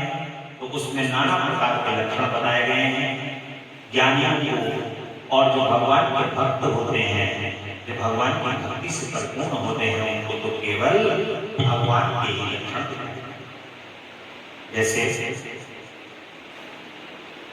मेरे पिताजी की तबीयत खराब थी और हॉस्पिटल में भर्ती थे, तो उनके पास जब हम उन्हें देखने जाते थे तो वो केवल यही कहते थे कि माता जी आई हुई हैं, मुझे घुमा रही हैं, समझे ले गई हैं, और इशारा करते थे जो जो माता जी हैं बराबर खड़ी खड़ी। बार बार यही उनके शब्द होते थे वहां हॉस्पिटल में, आंख उनकी बंद होती थी, लेकिन कहते ये थे कि ठहर जाओ, रुक जाओ, जाओ, माता जी नहीं। तो जो भक्त हैं भगवान के, उनको केवल और केवल एक ही इशारा होता था, बार बार एक ही इशारा करते थे। जब उनके पास जाओ तो उनका ये इशारा होता था कि ये और ये। इसी इशारे से 18 दिन लगभग हॉस्पिटल में रहे हो, और एक दिन भी उन्होंने और कुछ नहीं करा। जब भी उनके पास गए तो यही करते थे, ये और ये। और ये कि माता जी आई थी, कुछ बोलने की जब उनको होती थी तो यही कि माता जी आती थी और वो आई हैं, मुझे घुमाना है, मैं घूम रहा हूँ माता जी के साथ, सब जगह घूम आया हूँ और बराबर में खड़ी है। यही भगवान के जो भक्त होते हैं उनको केवल और केवल अपने भगवान की अनुभूति होती है, अपने भगवान की ही सब अनुभूति करते हैं। इससे बड़ा और कोई भगवान के भक्तों के लिए और कोई अनुभूति नहीं है। और उन भक्तों को प्राय ये भी पता होता है कि अब मेरा समय निकट है, अब मुझे जाना है, और इसलिए भगवान की भक्ति के अंदर अपने को पूर्ण समर्पण कर देते हैं। देखिए तो एक चोला है शरीर, इसको बदलना ये बदलेगा, ये यूनिवर्सल ट्रुथ है, त्रिकाल सत्य है, और ये सत्यता को स्वीकार ही हम पूरे जीवन में ही करते। इसी को अपना घर समझते हैं, इसी को समझते हैं यही सब कुछ है, यही जीवन है, यही जिंदगी है, यही है, ये शरीर ही सब कुछ है। जबकि ये शरीर नहीं, इसके अंदर जो बैठी हुई दिव्य आत्मा है, यही सब कुछ है। ये तो वो है जिसने जो तुम्हें आश्रय प्रदान किया है रहने के लिए, अपने आप को सुंदर को बनाओ।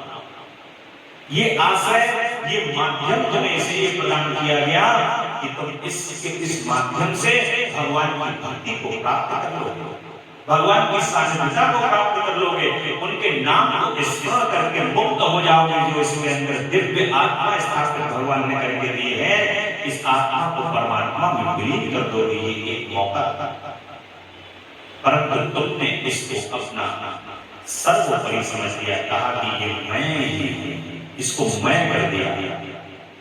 मैं कोई नेता शपथ लेता है तो कहता नहीं कि मैं फला फला सच्ची श्रद्धा से शपथ लेता हूं।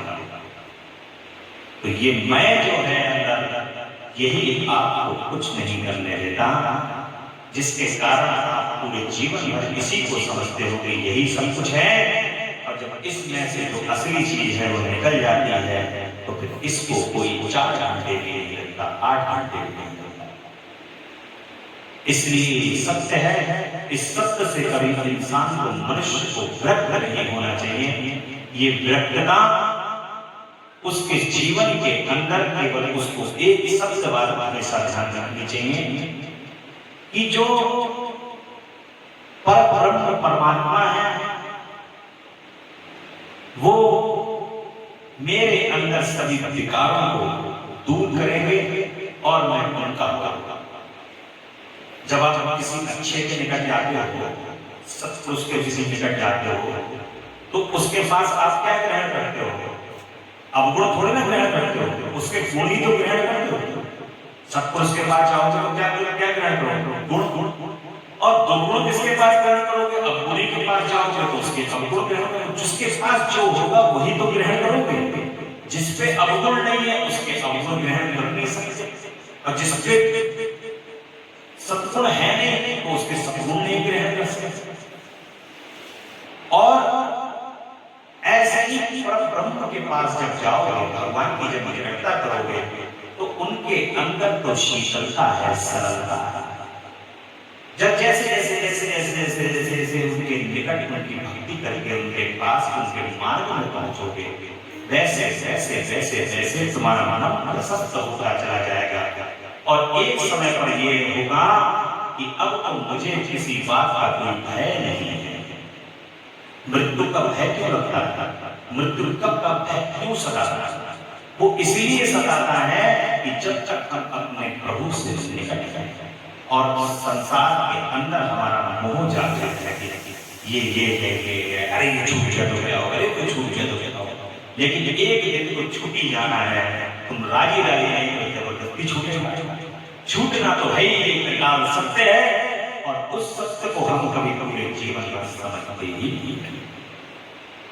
यही सत्य को स्वीकार करना चाहिए और यदि वो सत्य तुम्हारे मन के अंदर यदि जीवित है तो आप अपने प्रभु के श्री चरण कमल की भक्ति को प्राप्त करने में तत्काल समय भी नहीं लगाओगे और समय जैसे ही भूलोगे वैसे ही सब याद आ जाएगा कि इनका ही सहारा है और कुछ है नहीं। बाकी तो संसार को पालने के लिए जो इन्होंने कर्तव्य प्रदान किए हैं, मैं उन कर्तव्यों का निर्वहन करूं, उनका कार्य करूं और जो इनकी भक्ति है, जो इनका कार्य है, वो मुझे करना ही करना है। तो उसी से मुक्ति होती है। जब ये देह हमारा होता है तो उसी से मुक्ति। अब काल को जीतने का क्या होगा? माता जी कह रही हैं कि काल को जीतने का क्या होगा? काल क्या है? आत्मा तो अजर अमर है, ये तो कभी मरने वाली है नहीं। तो इसीलिए इसी को जीतना, भगवान की भक्ति से इसको जीता जा सकता है। नवदा सबका है उनका अनुसंधान और उससे प्राप्त होने वाली जो सिद्धियां हैं उससे काल को जीता जा सकता है। सत्पुरुष ऋषि मुनि महात्मा संत लोग इस जीवन के रहते ही काल को जीत लेते हैं और जिनके नाम से काल डराई, जो सुर असुर चराचर खाई। ऋषियों ने मुनियों ने अपने अनेक तप से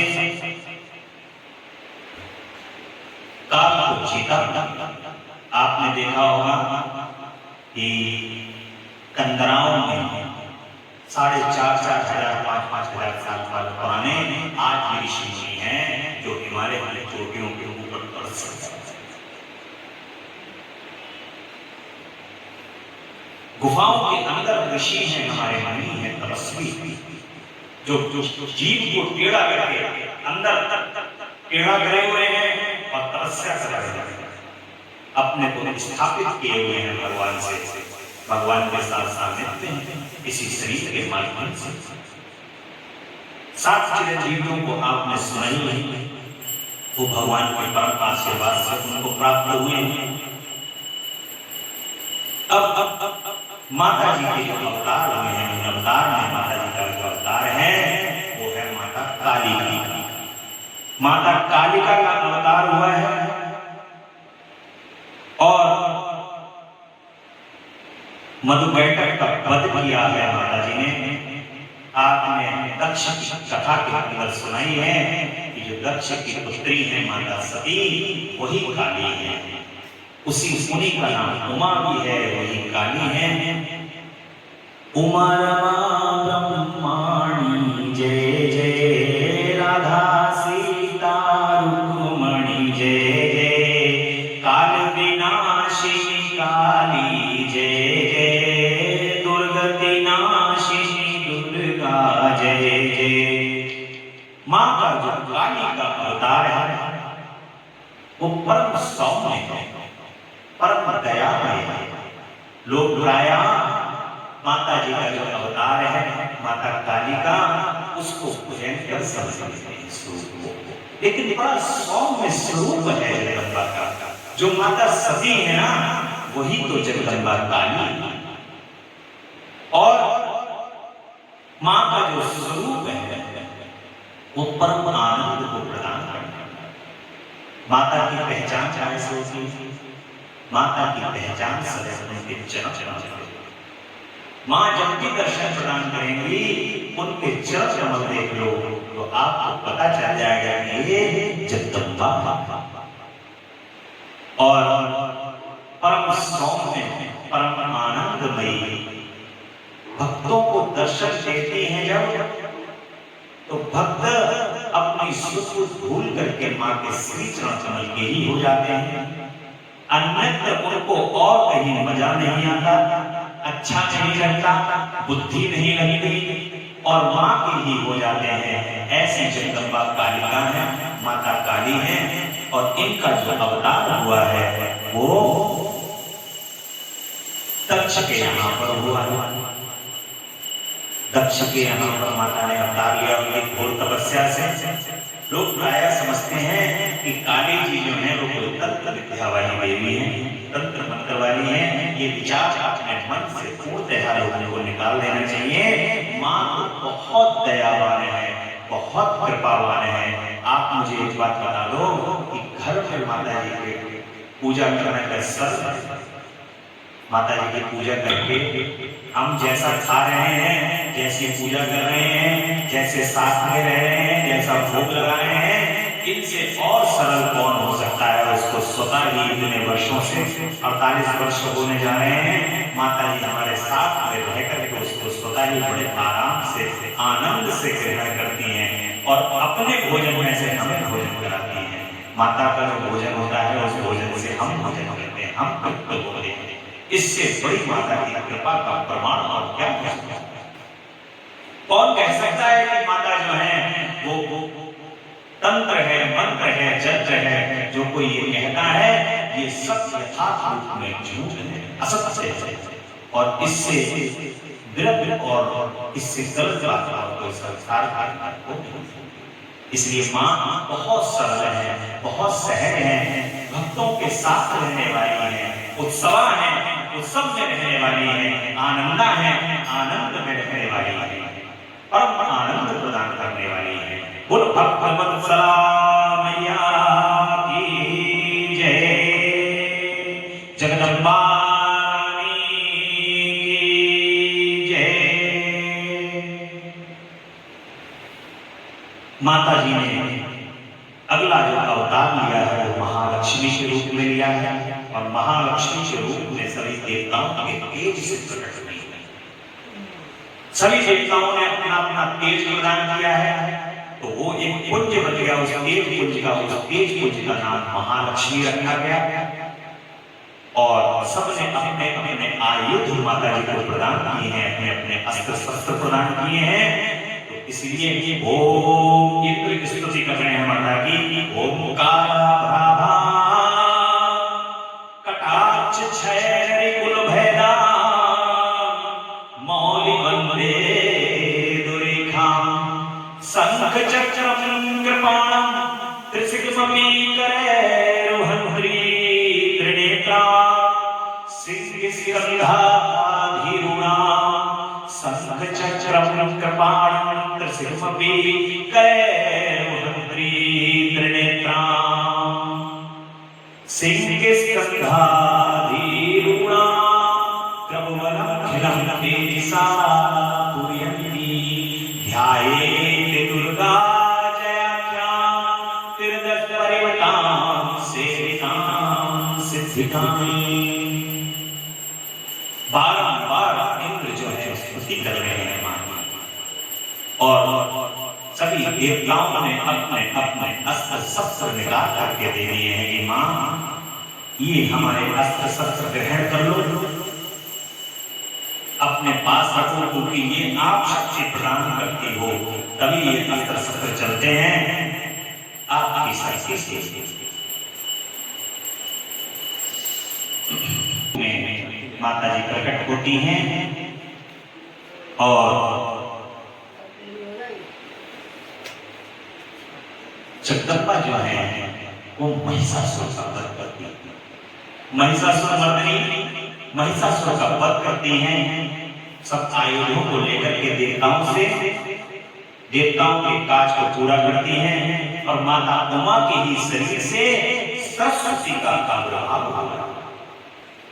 महाकाली, महालक्ष्मी, महासरस्वती नमः।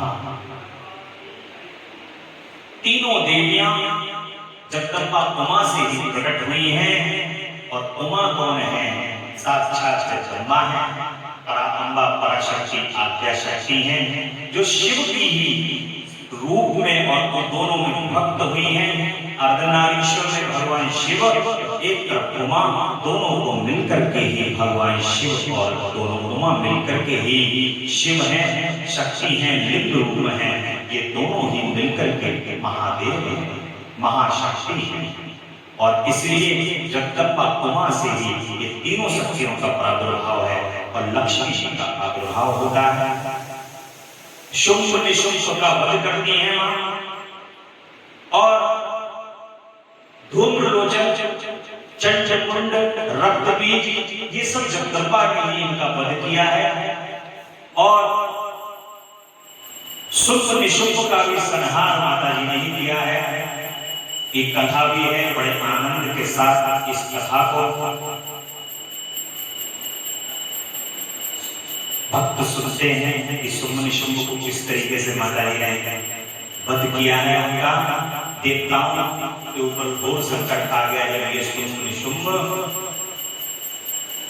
स्वर्ग पे इन लोगों ने अपना अधिकार जमा लिया, तो इनका, इन दैत्यों का वध करने के लिए जगदम्बा स्वयं आई हैं और आकर के शुंभ निशुंभ को बिगाड़े महिषासुर कहती, महिषासुर को मारने वाली और शुंभ निशुंभ को बिगाड़ने वाली जगदम्बा, आपके श्री चरण कमल में कोटि कोटि प्रणाम। अब देवताओं के गर्व को दूर करने के सभी देवताओं ने अपने अपने अस्त्र शस्त्र मां को प्रदान किए। माता ने उनके कार्य को पूर्ण करने के लिए महिषासुर, शुंभ निशुंभ, धूम्रलोचन और चंचमुंड, इन सब का माता ने वध कर दिया। अब देवताओं को गर्व हुआ, उनका गर्व माता जी ने कैसे दूर किया है? पुंज के रूप में माता जी ने प्रादुर्भाव किया, एक ज्योति के रूप में वहां पर प्रादुर्भाव हुआ है। देवताओं को दर्शन प्रदान नहीं किए हैं, और जब दर्शन नहीं प्रदान किए तो देवता व्याकुल हो जाते हैं कि जगदम्बा के उनको दर्शन प्रदान प्राप्त नहीं हो रहे हैं। तो मां जगदम्बा जब इंद्र आदि सभी देवता माता जी की स्तुति करते हैं, बार-बार उनके श्री चरण कमल में प्रार्थना करते हैं, तो मां स्वरूप के रूप में प्रकट होकर के उनसे कहती हैं कि देखो ये समस्त संसार मुझ ही से प्राप्त है। ये समस्त तीनों लोग 14 भुवन मेरे प्रकाश से प्रकाशित हो रहे हैं, जो किरण पुंज है, प्रकाश पुंज है। और सभी देवी देवताओं जो शक्ति के रूप में तुम्हारे अंदर शक्ति विराजमान है, वो मेरी ही दी हुई सारी शक्तियां हैं। तो एक एक करके सभी शक्तियों का माता वर्णन कर रही है, बता रही है देवताओं। तब देवताओं को एहसास होता है कि हम अपने आप में स्वतः कुछ भी नहीं है, जो कुछ है वो जगदम्बा की दी हुई प्राप्त कराई हुई शक्ति ही है। बाकी तो सब इस संसार के अंदर हमें ऐसा लगता है कि ये हमारा ही है, लेकिन मां ने उनको अपने दिव्य दर्शनों से दर्शन कराए और कहा है कि मैं ही परब्रह्म हूँ, मैं ही, मुझ में ही सब विलीन हो जाते हैं, मैं लय हूँ, मैं ही विलय हूँ, और मैं ही संपूर्ण जगत की सृष्टि करता हूँ, इस संपूर्ण समस्त संसार की सृष्टि करके। ऐसा माता जो है वो देवताओं को बता रही है। तब उनके मन का जो गर्व है उस माता के दिव्य दर्शनों को करके दूर हो जाता है। अब दुर्गमासुर का माता जी ने वध किया है, और शताक्षी, शाकंभरी और ब्रह्मरी माता जी के नाम पड़ जाते हैं। ये जगदम्बा पराअंबा पराशक्ति की दिव्य लीला है। मेरा आप लोगों से अनुरोध है कि 9 दिन की जो माता के नवदुर्गा आते हैं, उसके अंदर एक कथा इन माता के जो नाम पड़े हुए हैं, इस कथा को नवदुर्गा के जो माँ का व्रत रहता है, उस व्रत काल में इसको आधा घंटा 1 घंटा बैठ करके सुनो, तब तुम्हें सार्थकता प्राप्त होगी माता के दिव्य दर्शनों की, दिव्य कथाओं की, दिव्य लीला। क्योंकि उस समय उसको सुनोगे, कथाएं की सुनोगे, तो भाव प्रकट होगा। उस समय नवदुर्गा का काल होगा, शुद्ध समय आनंद मगन और व्रत का काल होगा। उस समय पर जब सुनोगे तो परम आनंद की प्राप्ति होगी, क्योंकि जब अपनी माँ की महिमा को सुनोगे तो और अंदर से रोमांच उत्पन्न होगा, परम आनंद उत्पन्न होगा। इन्हीं शब्दों के साथ माता की उमा सहिता यहाँ पर विश्राम लेंगे और आप भक्तों के माता परम कल्याण करें। जो उमा संहिता को परम पूर्णमयी और शिव शक्ति को बढ़ाने वाली, तो जो उमा संहिता है माता की, ये शिव शक्ति को बढ़ाने वाली है। इसमें नाना प्रकार के उपाख्यान हैं। ये कल्याणमयी संहिता भोग और मोक्ष प्रदान करने वाली है। जो इसे भक्ति भाव से सुनता, एकाग्र चित्त होकर के सुनाता है अथवा पढ़ता या पढ़ाता है, वह परम गति को प्राप्त होता है। जिसके घर में सुंदर अक्षरों में लिखी गई ये संहिता विधिवत पूजित होती है, वह संपूर्ण अभिष्टों को प्राप्त कर लेता है। उसे भूत प्रेत और पिशाच आदि दुष्टों से कभी भय नहीं होता। वह पुत्र पौत्र आदि संपत्ति को अवश्य पाता है, इसमें संशय नहीं है। अतः शिवा की भक्ति चाहने वाले पुरुषों को सदा इस परम ब्रह्ममयी रमणीय उमा संहिता का स्मरण करना चाहिए। इसलिए भगवान शिव की भक्ति को बढ़ाने वाली माता की उमा संहिता है। परम कल्याणमयी परम आनंदमयी। मैं आपसे प्रथम दिवस से कह रहा हूँ कि माता की कृपा नहीं होगी तो भगवान शिव की कृपा प्राप्त नहीं है। बोल जगदम्बा रानी की जय। भगवान शिव का कैलाश संहिता नमः शिवाय सांबाय सगनाय ससूनवे प्रधान पुरुषेशाय सर्ग स्थित हेतवे।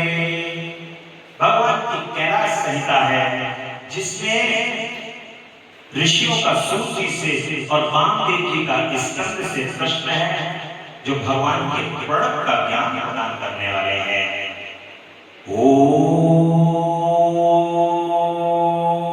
नमः शिवाय। ओम नमः शिवाय। ओम नमः शिवाय। भगवान के पंचाक्षर मंत्र और ओंकार के महत्व को यहाँ पर बताया है। पूर्व में आपने ये कथा पूर्ण रूप से प्रणव अक्षर की भगवान के पंचाक्षर मंत्र की कथा को सुना है, महत्व को भी सुना है। भगवान ओंकार ही प्रत्यक्ष दिखने वाले समस्त जगत सनातन प्रतीक का कथन है। समस्त ओंकार भगवान के अंदर ही समस्त जगत समाहित है और इसीलिए उनको ही सब कुछ मानते हुए ओम ओम रटते रहो, धरे रहो मंदिर और कबहु तो दीनानाथ के भनक पड़े भिक्का। ओम ओम ओम ओम। कोई बहुत ज्यादा अगर बड़ा नाम उच्चारण नहीं कर पाते हो तो ओम ओम ओम ओम ओम ही कहते रहो। इस ओम के अंदर ब्रह्मा विष्णु महेश का वास। इसलिए भगवान के यहाँ प्रणव का महत्व, नंदी श्राप का महत्व बताया गया है। नंदी श्राप कोई भी शुभ कर्म, कोई पूजन कर्म जब किया जाता है या बड़ा अनुष्ठान किया जाता है, उससे पहले नांदी श्राद्ध का प्रावधान था। वो नांदी श्राद्ध में अपने पितरों को तर्पण किया जाता है, ताकि आप जो कर्म कर रहे हैं उससे पितरों को भी तृप्ति प्राप्त हो और जो आप कार्य कर रहे हैं वो कार्य में कोई विघ्न न हो। इसलिए नांदी श्राद्ध का महत्व बताया गया है और भगवान के प्रणव अक्षर का महत्व बताया गया है। वो महत्व आपने लगातार भगवान की कथा में उस प्रणव अक्षर का महत्व सुन रहे हैं। संन्यास को धारण करने की विधि क्या है, ये सन्यासियों के लिए बड़ा सत्संग है। जो लोग अपने विरुद्ध होकर के संन्यास को धारण करते हैं, यति जो होते हैं, जो भगवान के मार्ग में चले गए हैं, ये प्राय समाधि को ग्रहण करते हैं, विरक्त होकर के विभूति को धारण करते हुए और संसार से दूर रहते हुए ये यति कहलाते हैं। और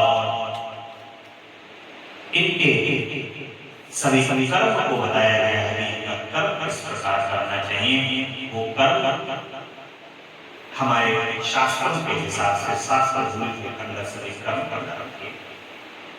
बोलो भगवान की जय। इस प्रकार से भगवान विश्वनाथ के श्री चरण कमल में ओंकार का ध्यान करते हुए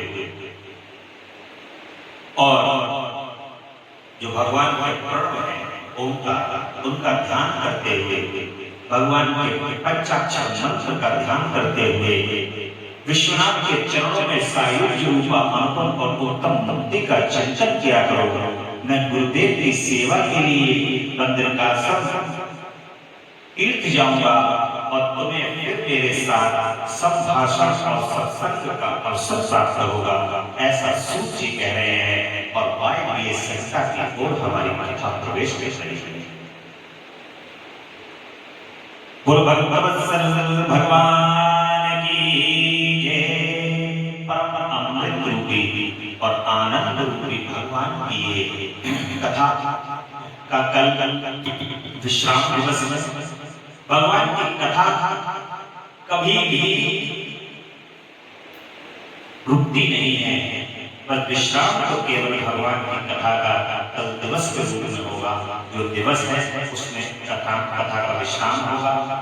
और सौ भगवान के यज्ञ के बाद प्रसाद और भगवान की कथा, हमारे जो श्रावण मास का भगवान की कथा का जो उन्होंने सौभाग्य प्रदान किया है सुनने का, हम लोगों को अपनी सानिध्यता प्रदान की है, वो सानिध्यता में कल वायवीय सरिता का पूर्व खंड होगा और उसके बाद भगवान की पुण्य आनंदमयी अमृतमयी कथा विश्राम लेंगी।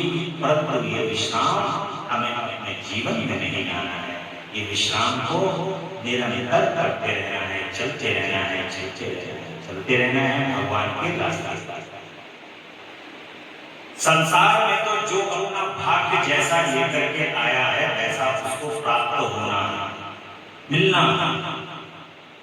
परंतु जो तुम साथ में लेकर के आए हो अपनी भक्ति और इस भगवान के नाम के अंदर चलने वाला जो अपना मार्ग है जो तुम लेकर के आए हो, इस मार्ग के ऊपर प्रशस्त होते चले जाओ। यही उनके श्री चरण कमल की सच्ची भक्ति है। इन्हीं शब्दों के साथ आज की कथा यही विश्राम लेंगे। बोल जगदम्बा की जय। तेरा पल पल बीता जाए उसे जप ले नमः शिवाय, ओम नमः शिवाय, ओम नमः शिवाय, ओम नमः शिवाय, ओम नमः शिवाय। शिव शिव नाम हृदय से बोलो, मन मंदिर का पर्दा खोलो। शिव शिव नाम हृदय से बोलो, मन मंदिर का पर्दा खोलो। तेरी आयु निष्फल जाए मुख से जप ले नमः शिवाय। तेरी आयु निष्फल जाए मुख से जप ले नमः शिवाय। ओम नमः शिवाय, ओम नमः शिवाय, ओम नमः शिवाय, ओम नमः शिवाय। ये दुनिया मंझी का मेला, मानव टूट जाए अकेला। ये दुनिया मंझी का मेला, मानव टूट जाए अकेला। सगे संबंधी सब रह जाए मुख से जप ले नमः शिवाय। सगे संबंधी सब रह जाए मुख से जप ले नमः शिवाय। ओम नमः